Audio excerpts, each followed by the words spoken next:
You are on HOA anger. I stayed calm and let her talk. My name is not important, but my job is.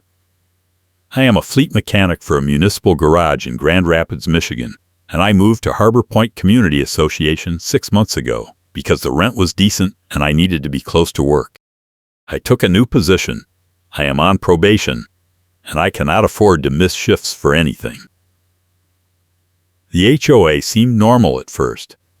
Clean sidewalks, decent landscaping, rules that made sense on paper. Then my sister visited one Tuesday night, parked in an unmarked spot near my building for 10 minutes while she dropped off a box of tools, and Diane Wilson called it tow on site. I was standing in my doorway when I saw the tow truck pull up. It was almost 3 in the morning. I had just gotten home from a late shift, still wearing my work boots and my brown light jacket, my green bucket hat pushed back on my head, and I was about to collapse into bed when I heard the diesel rumble and saw the amber lights wash across my living room wall.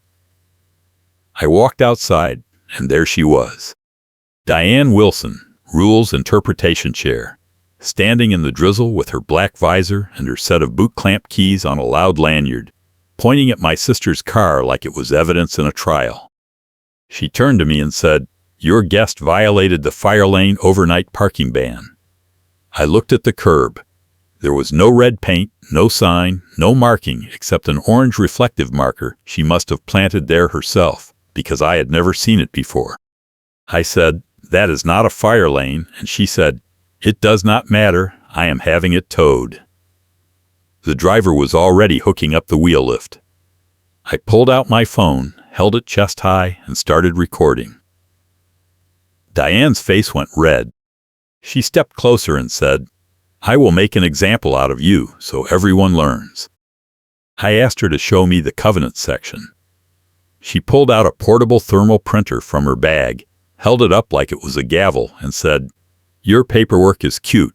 Mine has a letterhead." She printed a slip on the spot, no readable text visible, just a grid of boxes and lines, and handed it to the tow driver. He shrugged and kept working. I said, "I want to see the actual rule," and she said, "You can request it through the portal, but the deadline for appeals was yesterday." I had no idea what she was talking about. I had never received a notice, never been told about a deadline, never even heard of a guest parking rule until that moment. The driver lifted the front wheels. I stepped in front of the truck and said, "I am calling the police." Diane smiled and said, "Go ahead, we have blanket authorization from the board." I dialed. The dispatcher said an officer would come out, but it would take 20 minutes because they were handling an accident on the east side. By the time I hung up, the truck was rolling away with my sister's car on the lift, and Diane was walking back to her own vehicle, a small SUV parked across the street with a clipboard on the dashboard and a stack of orange reflective markers on the passenger seat. I stood there in the drizzle, my green bucket hat soaked, the small pocket tool on my belt cold against my hip, and I realized this was not about parking. This was about control. Harbor Point Community Association had turned into the kind of place where normal life becomes a parking violation, and Diane Wilson was the enforcer. I did not sleep that night. I sat at my kitchen table and replayed the video. Her voice was clear. "I will make an example out of you so everyone learns." I saved the file, backed it up, and started building a plan. The next morning I called the tow yard. They said the fee was $350 plus a daily storage charge, and I had 72 hours before they could lien the title. I asked them to send me a copy of the authorization contract. They said they would email it. I waited. Nothing came. I called back at lunch. The guy on the phone said, "We have blanket authorization. We do not need individual contracts." I said, "From who?" And he said, "The HOA board." I asked for a name. He hung up. I went to work that afternoon and my supervisor asked why I looked tired. I told him I had been up dealing with an HOA tow, and he laughed and said, "Welcome to Grand Rapids." I did not laugh. I was on probation. Any time I missed, any distraction, any reason they could use to let me go, and I would be out. I had a refinance closing timeline coming up in 6 weeks, and if Diane put a lien on my property over a guest parking dispute, the whole deal would collapse. I could not let that happen. I drove to the HOA management office after my shift. It was a small building on the south side of the neighborhood, tucked behind a row of townhomes, and the woman at the front desk said the manager was not in. I asked when he would be back. She said, "He works remote most days. You can submit a request through the portal."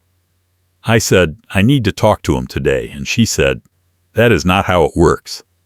I asked for a copy of the parking enforcement rules. She printed a single page, no author, no date, just a paragraph that said all guest parking requires a 72-hour advance permit, and overnight parking in unmarked zones is subject to immediate tow. I said, "Where do I get a permit?" She pointed to the portal. I said, "I tried the portal last night. It would not let me log in." She said, "You have to activate your account first. The email was sent when you moved in." I checked my phone. Nothing.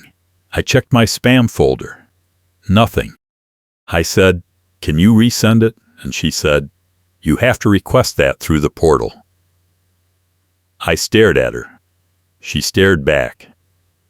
I left.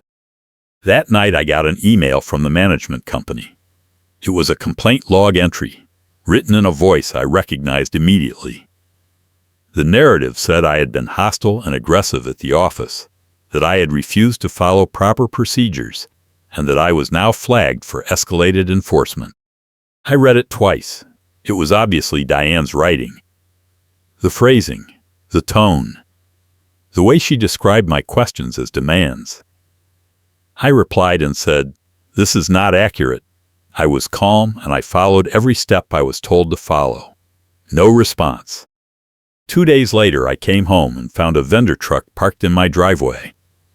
2 guys were standing on my lawn with shovels, digging up a section of grass near my front step. I walked over and said, "What are you doing?" One of them said, "Safety inspection. The HOA sent us." I said I did not authorize this, and he said, "We do not need authorization. It is in the covenant." I asked to see the work order. He showed me a paper with no readable text, just a logo at the top and a signature at the bottom. I said, "Stop." And he said, "We are almost done." They filled the hole, packed the dirt, and left. I walked over to the spot. They had removed a small decorative rock and replaced it with a metal stake painted orange. It looked like a marker. I pulled it out and tossed it in my trash bin. The next morning, I got a violation notice in my mailbox. It said I had removed HOA-installed safety equipment, and I was fined $200. I called the management office. No answer. I called the board president. Voicemail. I called Diane's number, listed on the HOA website as the Rules Interpretation Chair. She picked up on the first ring and said, "You should not have touched that marker. Now you are in violation of Covenant Section 12.4. I said, "What is Section 12.4? She said, "Tampering with association property." I said, "You cannot just plant a stake on my property and call it association property." She said, "Your paperwork is cute. Mine has a letterhead." I recognized the line. She had used it at the tow scene. I said, "I am filing a formal complaint." And she said, "You missed the deadline." I said, "What deadline?" And she hung up. I started documenting everything. I took photos of the orange reflective markers around the neighborhood. There were dozens of them, all planted in spots where guests might park, all placed by Diane or her volunteers. I checked the covenant. Section 12 did not mention markers. It did not mention stakes. It did not mention safety equipment. I downloaded the entire covenant packet from the county recorder's office and searched every page. Nothing. I called a neighbor, a guy named Steve, who lived 2 buildings over. He was older, retired, and he sat near the front at every HOA meeting with a small digital recorder on his lap. I had seen him at the last quarterly meeting, nodding along while the board discussed landscaping budgets and pool schedules. I told him what was happening. He said, "Diane has been doing this for 2 years, ever since she got the rules chair position. She wrote half the enforcement policies herself, or at least she claims she did. No one has ever seen the original drafts." Steve said, "Come to the next meeting. It is in 4 days. Bring your evidence." I said, "What if she tries to shut me down?" He said, "She will, but I will be recording, and if she violates procedure, we can use it later." I asked him what he meant by later. He said, "There is a group of us, about 8 or 9 residents, who have been keeping a file. We are waiting for the right moment to force a board election." I said, "How long have you been waiting?" He said, 18 months. The meeting was held in the clubhouse, a small building near the pool with folding chairs and a projector screen. I arrived early. Diane was already there, standing near the front with her clipboard and her set of boot clamp keys jingling on her lanyard every time she moved. She saw me and smiled. She walked over and said, "I hope you are here to pay your fines." I said, "I am here to contest them." She said, "You cannot contest what you already agreed to when you signed your purchase agreement." I said, "I never agreed to fake rules." She leaned in close and said, "I will make an example out of you so everyone learns. If you want to see how this plays out, hit subscribe and turn on notifications." Steve sat down in the front row with his recorder. 2 other neighbors sat beside him. I recognized one of them, a woman named Angela, who had been fined 3 times in the last year for leaving her trash bin out past 7 in the morning. She nodded at me. I sat in the back. The board president, a man named Rick, opened the meeting and went through the usual agenda items. Budget report, landscaping contract renewal, pool maintenance schedule. Then he said, "New business," and Diane stood up. She said, "We have a compliance issue that needs immediate attention." She pointed at me and said, "This resident has been flagged for multiple violations, including guest parking abuse, tampering with association property, and hostile conduct toward management staff." She pulled out her portable thermal printer and printed a sheet on the spot, then handed it to Rick. He looked at it, frowned, and said, "Do you have documentation?" Diane said, "Yes, I submitted a full report to the portal." Rick looked at the projector screen. He said, "I do not see it here." Diane said, "It is under enforcement logs." Rick clicked through the portal interface, projected on the screen for everyone to see. He said, "I do not see an enforcement log section." Diane said, "It is there, you have to scroll down." Rick scrolled. Nothing. He said, "Can you show me?" Diane walked to the front, took the laptop, and started clicking. She scrolled, she searched, she opened 3 different tabs. She said, "It was here this morning." Rick said, "Well, it is not here now." Steve raised his hand. He said, "I would like to hear the residents' side." Rick said, "Go ahead." I stood up and said, "I have never received a violation notice through the proper channel. I have never been told about a deadline, and I have never agreed to rules that do not exist in the recorded covenant." I pulled out my phone and said, "I also have video evidence that shows the initial tow was called without proper signage or notice." Diane said, "That is irrelevant. The tow was authorized." I said, "By who?" She said, "By me." Rick looked at her. He said, "You authorized the tow yourself." Diane said, "Yes, I am the rules interpretation chair. That is my job." Rick said, "But the covenant says enforcement requires board approval for tows." Diane said, That is an old version. Rick said, "What do you mean old version? We only have one covenant on file." Diane said, "There was an amendment in 2022. Rick said, "I never saw an amendment." Steve said, "Neither did I, and I have been recording every meeting since 2021. Angela stood up and said, "I was fined for a trash bin violation last year, and I was told the rule was in the amended covenant. I asked for a copy, and no one ever sent it to me." Another resident, a younger guy in a hoodie, said, "Same thing happened to me with a fence violation." Rick looked at Diane. He said, "Do you have a copy of this amendment?" Diane said, "It is in the files." Rick said, "Bring it to me." Diane said, "I will have to check the archives." Rick said, "We do not have archives. Everything is digital." The room went quiet. Diane's face was red. She said, "I will send it to you after the meeting." Rick said, "No, I want to see it now." Diane said, "I do not have it on me." Rick said, "Then we cannot enforce any rule you are claiming is in an amendment that no one has seen." Diane said, "You are undermining my authority." Rick said, "I am asking you to follow procedure." I stepped forward and said, "I also want to address the claim that I was hostile at the management office." I was calm, I asked reasonable questions, and the complaint log entry that was filed does not match what happened. I have a witness who was in the parking lot when I left, and she said I looked frustrated, but I did not raise my voice or threaten anyone. Diane said, "That is not true." I said, "Do you want me to play the recording from the tow scene?" She said, "What recording?" I held up my phone. I said, "The one where you said, 'I will make an example out of you so everyone learns.'"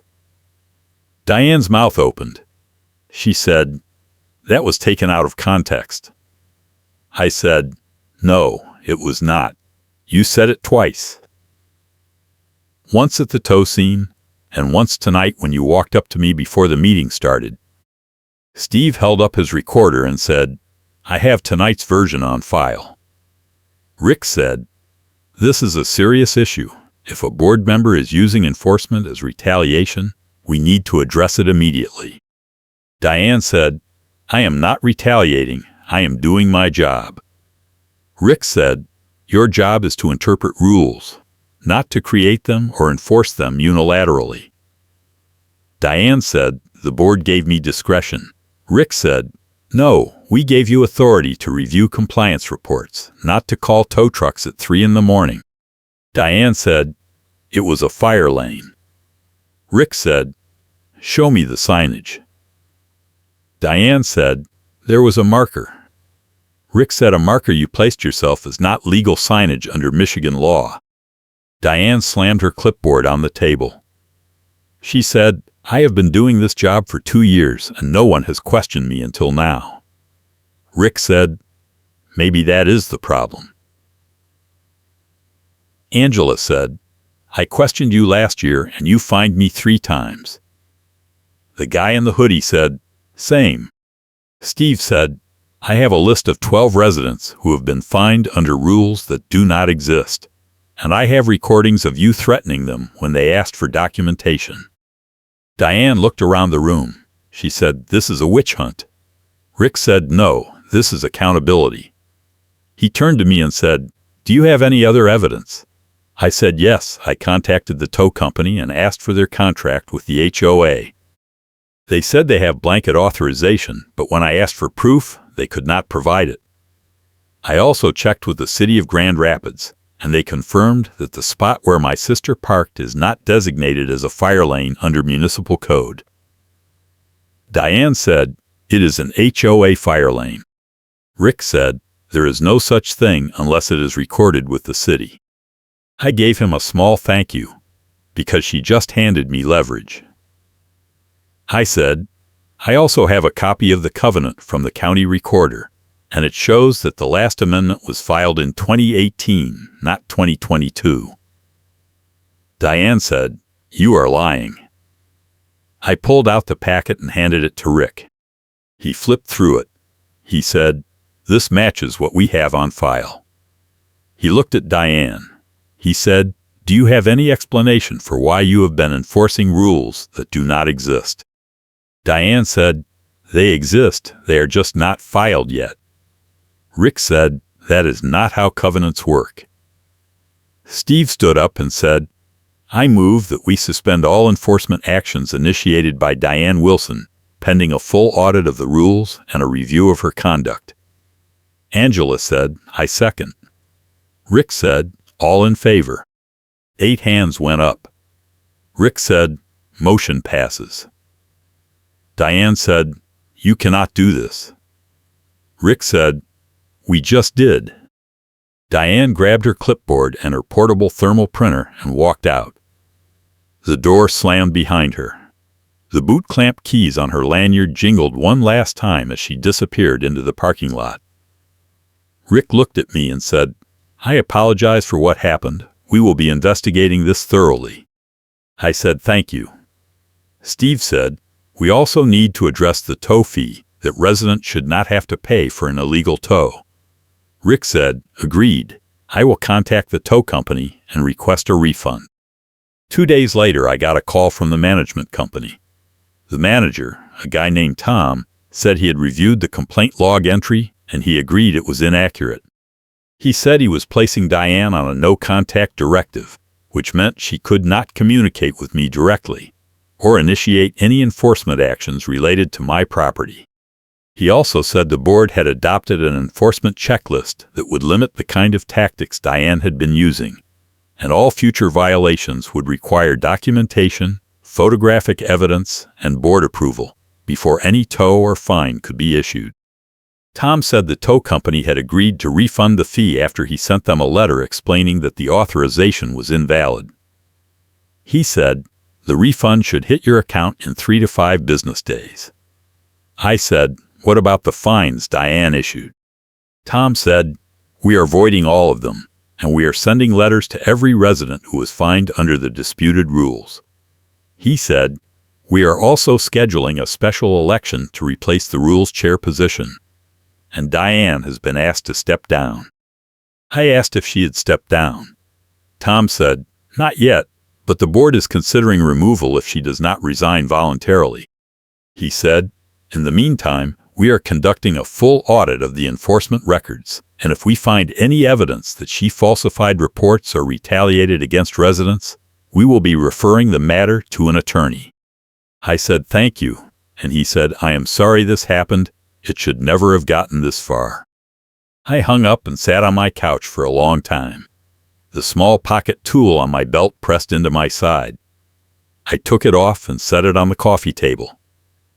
I looked at my phone. The video was still saved. I played it one more time. Diane's voice, clear and sharp, saying, "I will make an example out of you so everyone learns." I sent the file to Steve. He replied 2 minutes later and said, "This is gold. We are using it in the complaint packet." 3 weeks later, the tow fee refund hit my account like a slap. It was the full amount, plus an additional $50 listed as an administrative adjustment. I did not ask questions. I transferred the money into my savings and moved on. The board scheduled the special election for the following month. Diane did not resign. She showed up at the next meeting and tried to defend her record, but Steve played a clip from his recorder, the one where Diane admitted she had placed the orange reflective markers herself without board approval. The room erupted. Rick called for a vote. Diane was removed from the rules chair position by a margin of 11-2. The audit results came back 2 weeks after that. The management company found 17 enforcement actions that had been initiated by Diane without board approval, including 8 tows, 4 fines for non-existent violations, and 5 safety inspections that were performed by vendors who did not have active contracts with the HOA. Tom sent a letter to every affected resident offering a formal apology and a refund of all related fees. He also recommended that the board adopt a new policy requiring all enforcement actions to be reviewed by an independent third party before any fines or tows could be issued. The board voted unanimously to adopt the policy. They also voted to replace the entire Rules Committee and to hire a compliance officer who would report directly to the management company instead of the board. Diane did not attend the vote. She had stopped coming to meetings after the removal. Steve told me she had listed her townhome for sale and was planning to move out by the end of the year. I ran into her one last time, about a month later. I was walking to my car after work, still in my brown light jacket and green bucket hat, and I saw her loading boxes into a moving truck. She looked at me. I looked at her. She said, "You ruined everything." I said, "No, you did." She said, "I was just enforcing the rules." I said, "You were making them up." She said, "Same thing." I said, "Not in court." She loaded the last box and got into the truck. The boot clamp keys were gone from her lanyard. I never saw her again. The neighborhood changed after that. The new compliance officer, a woman named Rita, was calm and professional. She reviewed every complaint, she checked every rule against the recorded covenant, and she never placed an orange reflective marker anywhere. The vendor trucks stopped showing up unannounced. The tow company lost the HOA contract after the board discovered they had been splitting fees with Diane under the table. A new company took over, and they required written authorization for every tow, with a 48-hour notice period for non-emergency violations. Steve and Angela and the rest of the group kept attending meetings. They pushed for transparency, they demanded regular audits, and they made sure the board could not go back to the old system. I joined them. I started sitting in the front row with my phone ready, just in case. I never had to use it again. The refinance closing went through on schedule. No liens, no surprises, no last-minute issues. I signed the papers, shook hands with the loan officer, and walked out feeling lighter than I had in months. I drove home and parked in my assigned spot. No markers, no threats, no Diane waiting with a clipboard. I walked inside, hung up my green bucket hat, and sat down at my kitchen table. The small pocket tool was still sitting on the coffee table where I had left it weeks ago. I picked it up and clipped it back onto my belt. That night I got a text from Steve.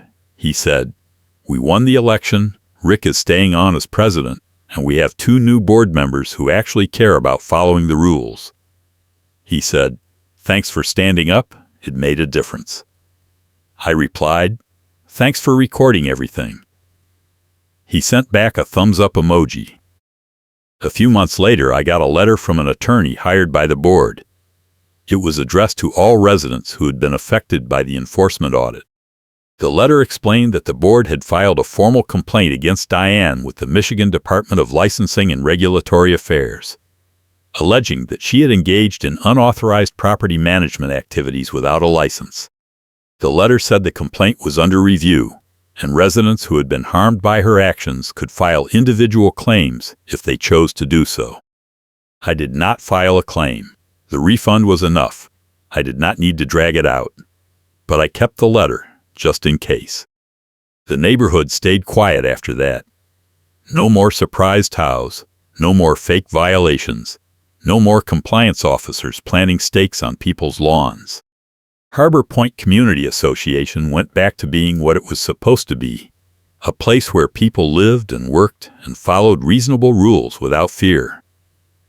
The orange reflective markers disappeared one by one. Someone pulled them all up and tossed them in the dumpster behind the clubhouse. I do not know who did it. I did not ask. I still see Steve at the meetings. He still sits in the front row with his recorder. Angela is there too, and she got elected to the board last year. She proposed a new rule that requires all enforcement policies to be posted on the website in plain language, with citations to the exact covenant section, before they can be enforced. The board passed it unanimously. Rita, the new compliance officer, printed the policies and laminated them and posted them on the clubhouse bulletin board.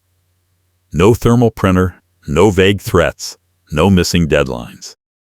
I still work at the municipal garage. I am off probation now.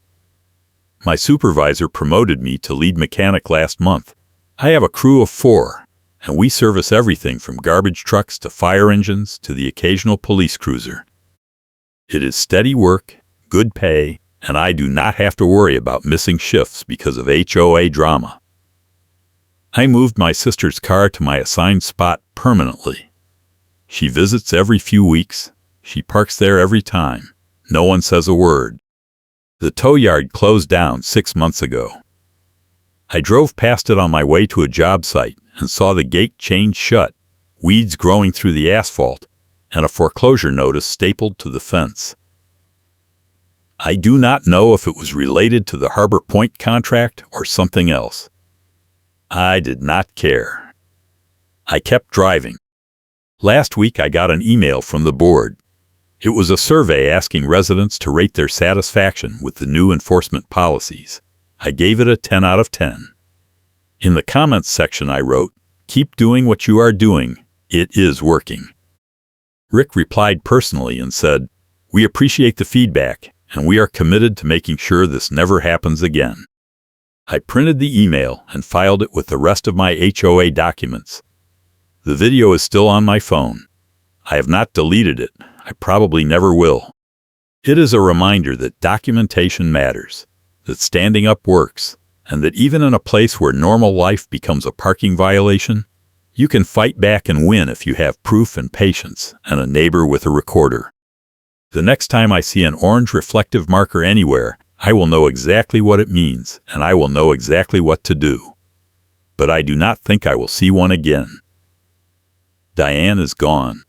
The board is different. The rules are real. And Harbor Point Community Association is finally the kind of place I thought it was when I moved in. Thanks for watching, and I will catch you in the next one.